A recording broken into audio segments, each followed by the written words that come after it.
வணக்கம் friends. New இயருக்கு எப்படி துணி வாங்கி தைக்கிறத பற்றி தான் நம்ம பேச போகிறோம். நியூ இயருக்கு இன்னும் 4 நாள் தான் இருக்குது. இன்றைக்கி 26, இன்றைக்கி 27 ஆயிடுச்சு. இன்னும் 3 நாள் தான் இருக்குது. நியூ இயருக்கு எப்படி எல்லாருமே கடைசி தான் கொண்டு வருவாங்க. ஏற்கனவே எனக்கு வந்து கிறிஸ்மஸ் தைக்கச்சிலையே துணி எல்லாருமே கொடுத்துட்டாங்க. நான் அவங்களுக்கு கிறிஸ்மஸ்க்கு துணியை தைச்சி கொடுத்துட்டு மிச்ச துணி நாங்கள் நியூ இயருக்கு கொடுக்கணும். தைச்சிக்கிட்டு தான் இருக்கேன். தைச்சிக்கிட்டே தான் கொடுத்துக்கிட்டே தான் இருக்கேன். இன்னும் வந்து சில பேர் வந்து கடையில் வந்து கொடுக்காங்க, நியூ இயருக்கு வேணும் அப்படின்ட்டு. நியூ இயருக்கு வேணும் அப்படின்ட்டு கேட்காங்க. ஆனால் என்னால் வந்து எல்லாத்துக்கும் துணியை தைச்சி கொடுக்க முடியாதுல்ல. அதனால் நீங்கள் கண்டிப்பாக வருவீங்களா அப்படின்னு நான் கேட்டேன். கண்டிப்பாக நான் வருவேன் அப்படிங்காங்க. கிறிஸ்மஸ்க்கும் அப்படி தான் சொன்னாங்க. ஆனால் வாங்கவே வரவே இல்லை. அதனால் நான் அவங்களுக்குலாம் ஃபோன் அடித்து சொல்லிட்டேன், நீங்கள் கிறிஸ்மஸ்க்குள்ள துணியை வாங்கிட்டு போங்க, நான் அதுக்கப்புறம் நியூ இயர்க்குள்ள துணியை நான் தைச்சி தரேன் அப்படின்னு நான் சொல்லிட்டேன். அதனால் அவங்களும் சரின்னு சொல்லிவிட்டு எனக்கு அவங்க துணியை வாங்கிட்டு போயிட்டாங்க. நியூ இயருக்கு இன்னும் ஒரு 10-20 சட்டை தான் இருக்குது. இன்னும் அடுத்து கடைசி வரதை பார்த்துட்டு நம்மளும் வாங்கி தைச்சி கொடுக்கறதுக்கு ஏற்பாடு பண்ணிக்கலாம்.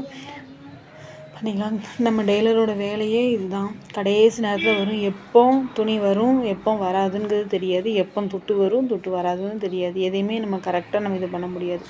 கரெக்டாக துட்டு கொடுப்பாங்க. கொடுத்துக்கிட்டு இருக்கிறவங்க திடீர்னு அவங்க கொடுக்கவே மாட்டாங்க, ஏமாற்றுவாங்க. நான் பிறவு தரேன் அப்படிம்பாங்க. அப்படியே மீறியும் கேட்டோம்னா என்ன துட்டு இல்லை, நான் பிறவு தரேன் அப்படின்னு சொல்லுவாங்க.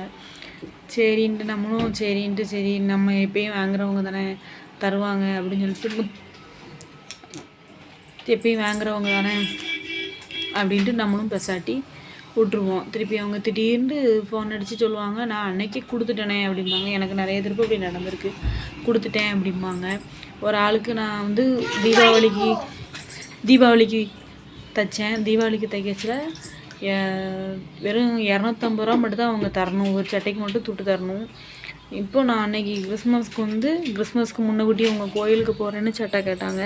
சட்டை கேட்கச்சில் நான் வந்து 4 ப்ளவுஸு தைச்சி கொடுத்தேன். அந்த சட்டைக்கும் சேர்த்து 5 ப்ளவுஸுக்கும் சேர்த்து அவங்க துட்டு தரணும். சரி, நான் இவ்வளோ அமௌண்ட்டு அப்படின்னு நான் வந்து அவங்கள்ட்ட நான் கொஞ்சம் கம்மியாக தான் நான் வாங்குவேன். 1000 ரூபா எனக்கு 5 சட்டைக்கும் 4 சட்டைக்கு 1000 ரூபா, அந்த சட்டைக்கு சேர்த்து எனக்கு 1250 ரூபா தாங்க அப்படின்னு சொல்லிட்டேன். நைட்டு நான் என் வீட்டுக்கார்ட்ட சொல்லி நான் உங்களுக்கு அக்கௌண்ட்டில் போட்டு விட்டுருந்தேன். எப்போயுமே அவங்க அக்கௌண்ட்டில் தான் தருவாங்க. கையில் போச்சில் வாங்கிட்டு போக மாட்டாங்க. அதுக்கப்புறம் தான் தருவாங்க. சரின்ட்டு நானும் விட்டுட்டேன். ரொம்ப தெரிஞ்சவங்க, ரொம்ப பழக்கம், அவங்களாம் வசதியாக உள்ளவங்க அப்படின்ட்டு நானும் விட்டுட்டேன். வசதி இல்லாதவங்கலாம் நமக்கு தையல் தொழில கிடையாது. ஆனால் சரின்னு விட்டுட்டேன். 3 நாள் ஆச்சு. அவங்களும் கார்த்திகைக்கு திருவண்ணாமலைக்கு போயிட்டு வந்துட்டாங்க. அப்பவும் எனக்கு பைசா ஏறவே இல்லை. எனக்கு ரொம்ப தேவைப்பட்டுச்சு. எனக்கு நமக்கு அன்னன்னைக்கு தைச்ச பைசா நம்மளுக்கு வரணும்ல, வரலை. அதனால் நான் கேட்டேன். திருப்பி 2-3 நாள் கழித்து கார்த்திகைலாம் முடிஞ்சதுக்கப்புறம் 2 நாள் கழித்து ஃபோன் அடித்து நான் கேட்டேன், எனக்கா பைசா எனக்கு இன்னும் கொஞ்சம் கொடுக்கவே இல்லையே அப்படின்னு. இல்லைம்மா, அண்ணன் பைசா ஏற்றி விட்டலையோ, நான் ஏற்றி விட்ட சொல்லுதேன் அப்படின்ட்டாங்க. சரி, நான் 1250 ரூபா போட்டு விட சொன்னேன். அவங்க 750 ரூபா அந்த அண்ணன்ட்ட சொல்லியிருப்பாங்க போல். அந்த அண்ணன் 750 ரூபா பைசா போட்டாங்க. நானும் அதை கவனிக்கல. நைட்டு 12 மணிக்கு 12:30க்கு போட்டிருக்காங்க. 12:30க்கு போட்டிருக்காங்க. மறுநாள் காலையில் சரி நைட்டு போல் சொல்ல வேண்டாம் அப்படின்னு காலையிலையும் ஃபோன் அடித்து சொல்ல வேண்டாம் அப்படின்னு விட்டுட்டேன். மதியானம் போல் ஃபோன் அடித்து 750 ரூபா போட்டு விட்ருக்காங்கக்கா, 1250 ரூபா அப்படின்னு சொன்னேன். அவங்க ஏற்றி விட்டது வந்து நைட்டு 12 மணிக்கு ஏற்றி விட்டாங்க. ஆனால் அந்த அக்கா வந்து மதியம் 12 மணிக்கு நான் ஏற்றி விட்டேன் அப்படின்னு என்கிட்ட சொல்லிட்டாங்க. அதனால் நானும் இல்லைக்கா அப்படின்னு எனக்கு அனுப்பியிருந்தது மெசேஜ், பைசா போட்ட இதை ஸ்க்ரீன்ஷாட் எடுத்து நான் உங்களுக்கு உடனே நான் அனுப்பி விட்ட உடனே, அப்படியா, ஐயோ, நான் சரி நான் பிறகு அடுத்த சட்டைக்கு தைக்கச்சுனா நான் உனக்கு நான் பைசாவை தந்துடுறேன் அப்படின்னு சொல்லிட்டாங்க. சரி, நம்மளுக்கு அந்த 500 ரூபா அதில் பெண்டிங் விழுந்துச்சு. சரி, நான் அதையும் நான் பெருசாக நினைக்காம நானும் விட்டேன். எனக்கு இப்போயாவது அந்த துட்டு தந்துருக்கலாம்ல. 10 நாள் ஆயிடுச்சு.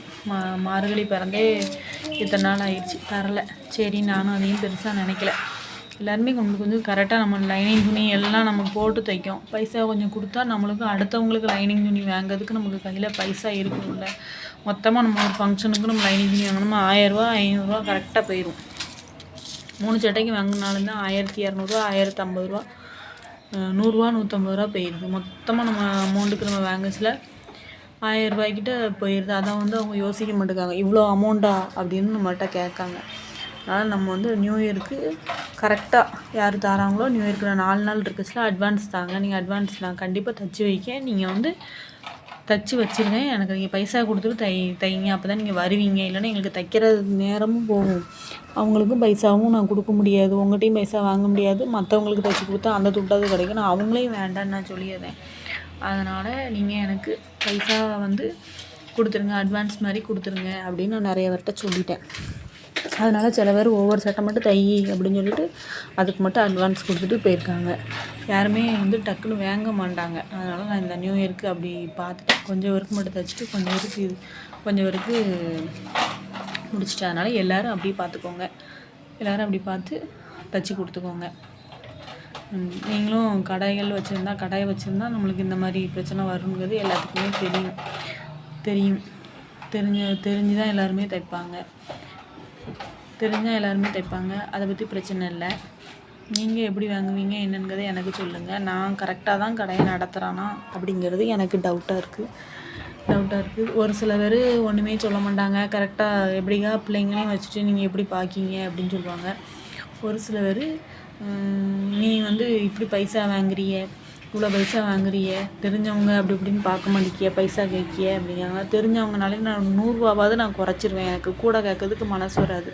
ஆனால் ஆரி ஒர்க்கு ப்ளவுஸ்லாம் நம்ம போட்டோம்னா பைசா நம்மளால் குறைக்க முடியாது. பீடே நம்மளுக்கு நிறைய ரேட்டு வருது. நம்ம 4 நாள் 5 நாள் நம்ம சேர்த்து ஒரு ப்ளவுஸை நம்ம போட்டிருக்கோம். கழுத்து கண் எவ்வளோ பெயினாக இருக்குங்கிறது அதை யோசிக்கவே மாட்டாங்க. திருப்பி நம்மளுக்கு லைனிங் துணி, அதுக்கு பின்னால் கயிறு கட்டணும், எல்லாமே நம்மளுக்கு கையில் ஹேங்கிங் பீடு எல்லாமே நம்ம போட்டு தான் நம்ம தைச்சி கொடுக்கோம். ஆனால் அவங்க அதுலேயும் தையக்கூலி நீ தையக்கூலியாவது வாங்காமல் இருப்போம்மா. தையக்கூலினா நம்மளுக்கு 350 ரூபா நம்ம வாங்குகிறோம். அது போக அந்த கயிறு ஹேங்கிங் பீடு அது இதுன்னு போட்டு 500 ரூபாய்க்கிட்ட வந்துடும். ஆனால் அவங்க அதை யோசிக்கவே மாட்டாங்க. பைசா குறை. நம்மளும் ஒரு வேலையை போட்டுட்டு தானே நம்மளும் தைச்சி நம்ம அவங்களுக்கு கொடுப்போம். அதை ஏன் யோசிக்க மாட்டேங்காங்கங்கிறது தெரில. எல்லாருமே அதை கொஞ்சம் பார்த்து எப்படி அவங்க வாங்குறாங்களா வாங்கலையா அப்படிங்கிறத பார்த்து யோசிச்சுட்டு எல்லாத்தையுமே துணியை வாங்குங்க. நான் நிறைய பேர்கிட்ட இப்படி ஏமாந்துருக்கேன். நீங்களும் ஏமாறாதீங்க. முதல்ல தெரிஞ்சவங்களுக்கு தைச்சி கொடுக்கறதையே முதல்ல விட்டுருங்க. தெரியாதவங்களுக்கு நம்ம தைச்சி கொடுத்தோன்னா அவங்க கரெக்டாக இருப்பாங்க. தெரிஞ்சவங்களுக்கு தைச்சி கொடுத்தோன்னா அவங்க கரெக்டாகவே இருக்கவே மாட்டாங்க. துட்டு விஷயத்தில் அவங்க ரொம்ப மோசம். அவள் தானே, அவளுக்கு நம்ம பிறகு கொடுத்துக்கலாம் இப்படியே தான் சொல்லுவாங்களே தவிர நம்மளுக்கு பைசா யாரும் கொடுக்க மாட்டாங்க. நம்மளும் ஒரு குடும்பத்தை பார்க்கணும், நம்மளும் சாப்பிடணும், நம்மளும் பிள்ளைங்கள பார்க்கணும், எதையுமே அவங்க நினைக்கவே மாட்டாங்க. நம்ம தைச்சிட்டு போய் தான் நம்ம ஒரு கதையை செய்கிறதா நம்ம இருக்கோம். ஆனால் நம்ம எதையுமே செய்ய முடியாத அளவுக்கு நம்ம இருக்கோம். அதனால் எல்லாருமே பார்த்து தைங்க. நல்ல கரெக்டான கஸ்டமரானு பாருங்கள். 4 கஸ்டமர் இருந்தாலும் நம்மளுக்கு நல்ல கரெக்டான கஸ்டமராக இருந்தால் போதும். அதனால் நீங்கள் நல்லபடியான கஸ்டமரை கைக்குள்ள வச்சுக்கோங்க. எல்லாத்துக்கும் நல்லா தைச்சி கொடுங்க. கடையில் வேலை பார்க்குறவங்களுக்கும் நல்ல துணியெல்லாம் தைச்சி கொடுக்க சொல்லுங்கள். ஒருத்தவங்க அப்படி தான் எனக்கு தீபாவளியோட சுடிதார் கொடுத்தாங்க. சுடிதார் கொடுத்துட்டு, சுடிதார் வந்து எப்போயுமே நார்மலாக முட்டு வரைக்கும் தான் நம்ம டாப் போடுவோம், அல்லது முட்டுக்கு கீழே கொஞ்சம் வேணால் ஒரு சில பேர் 2 இன்ச்சுக்கு டாப் போடுவாங்க. ஆனால் அந்த அம்மா வந்து பாவாடை தைக்க சொல்கிற மாதிரி என்கிட்ட வந்து தைக்க சொல்லிட்டாங்க. அந்த பொண்ணுக்கு தைக்கணும், அந்த பொண்ணுக்கும் அந்த அம்மாவுக்கும் ரொம்ப டிஃப்ரெண்ட். அவங்க மகளுக்கு சுடிதார் தைக்காங்க. அவங்க கொஞ்சம் வயசான ஆள், கிராமத்து ஆள். அந்த பொண்ணு அந்த அம்மாட்ட கொடுத்து விட்டுட்டா என்கிட்ட சுடிதார் கொடுத்தாங்க. அந்த பொண்ணையும் கூப்பிட்டு வந்தாங்க. நான் அளவு எடுத்துக்கிட்டேன். நானும் சரின்ட்டு அதை தைச்சிட்டேன். தீபாவளிக்கு முந்தின நாள் வந்து துணியை வந்து வாங்க வந்தவங்க அந்த பிள்ளைக்கு போட்டு விட்டு பார்த்துட்டு முட்டுக்கு கீழே வரைக்கும் ஏன் இருக்குது, கீழே கால் கொலுசு போடுற இடம் வரைக்கும் அவங்க வந்து சுடிதார் கேட்டுருந்துருக்காங்க. நான் அதை கவனிச்சிருந்தா அப்படிலாம் சுடிதார் தைக்க முடியாது. சுடிதாரில் அவ்வளோ துணியும் இருக்காது. சாரீ கொண்டாதான் தான் அப்படி தைக்க முடியும். அது தனியாக ஃபேப்ரிக் எடுத்து தான் நம்ம தைக்க முடியும் நான் சொல்லியிருப்பேன். ஆனால் அவங்க எதையுமே என்கிட்ட சொல்லாமல் சுடிதார் முட்டுக்கு கீழே கால் கரண்ட வரைக்கும் சுடிதார் இருக்கும்ட்டு ஒரே சண்டை. கடைக்கில் வந்து அவ்வளோத்தையும் இழுத்து போடுறாங்க. எனக்கு என்ன செய்யனே தெரியல. நானும் சொல்லி பார்க்க பெரிய ஆள். ரொம்ப அசிங்கமான வார்த்தைகளெல்லாம் பேசுகிறாங்க. நான் என்ன சொல்ல அப்படின்னு யோசிச்சுட்டே சிரிச்சுக்கிட்டே என் தச்ச துட்டத்தா அப்படின்னாங்க. 2 சுடிதார் தைச்சி கொடுத்துருக்கேன்.